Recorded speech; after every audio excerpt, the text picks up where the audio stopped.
ఇప్పుడు ఏదైతే ఉద్యమాలు చేసిందో ఉద్యమాలు చేసి రోడ్డులో పడ్డారో తెలంగాణ ఉద్యమకారుల సంఘానికి జేఏసీకి రాష్ట్ర అధికార ప్రతినిధిగా కొనసాగుతున్నాను. జాయింట్ యాక్షన్ కమిటీ ఆధ్వర్యంలో ఇవాళ కార్మికులకు అన్యాయం జరుగుతుంది కాబట్టి ఇవాళ పెద్ద ఎత్తున సుందర విజ్ఞాన కేంద్రంలో ముఖ్యంగా ఆ రోజు మీటింగ్ జరుగుతుంది. కాబట్టి ఇవాళ ఎవరికి అన్యాయం జరుగుతుందంటే ఎస్సీలకే బాగా అన్యాయం జరుగుతుంది. ఇవాళ సఫాయి కార్మికులు ఉన్నారు, 10,000 12,000 ఇస్తున్నారు జీతం. పొద్దున్న లేస్తే భార్య పిల్లలు విడిచిపెట్టి మబ్బుల 4 గంటల నుంచి చూస్తూ ఉన్నారు. కాబట్టి వాళ్ళకు అన్యాయం జరుగుతుంది. సఫాయి కార్మికులు కానీ ఫ్యాక్టరీలలో పనిచేసే వాళ్ళకు కానీ అందరికి అన్యాయం జరుగుతుంది. కాబట్టి తప్పకుండా ఈ ఉద్యమాన్ని ఉధృతం చేస్తాం. ఈ కరీంనగర్ నుంచే మొదలు పెడుతున్నాం. ఇప్పుడు సఫాయి కార్మికులకు చాలా అన్యాయం జరుగుతుంది. ప్రభుత్వాలు వాళ్ళ గురించి ఒకసారి ఆలోచన రావాలంటే మనం చేస్తున్నాను.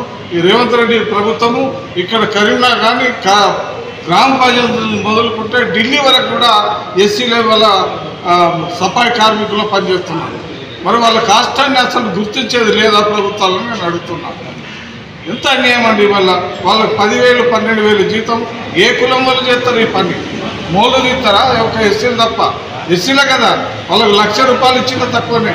కాబట్టి దయచేసి రేవంత్ రెడ్డి ప్రభుత్వం గారి ఆలోచన చేయాలా.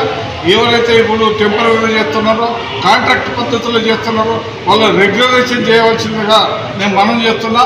మిగతా కార్మికులకు ఎట్లయితే జీతాలు ఉన్నాయో ఈ సఫాయి కార్మికులకు కూడా ఆ రకంగా జీతాలు ఇవ్వవలసిందిగా మనం చేస్తున్నాం. ఇది ఒకటే కాదు, ప్రతిగా ఇవాళ ఇంట్లో ఉంటున్నాం.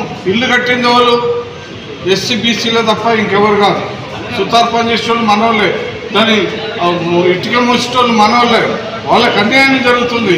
వాళ్ళకు కూడా అందరూ కూడా ప్రతి వీళ్ళు కూడా ప్రతి కార్మికుడు కూడా చేసేది ఎస్సీలు బీసీలే. కాబట్టి న్యాయం చేయవలసిందిగా మనం చేస్తున్నాం.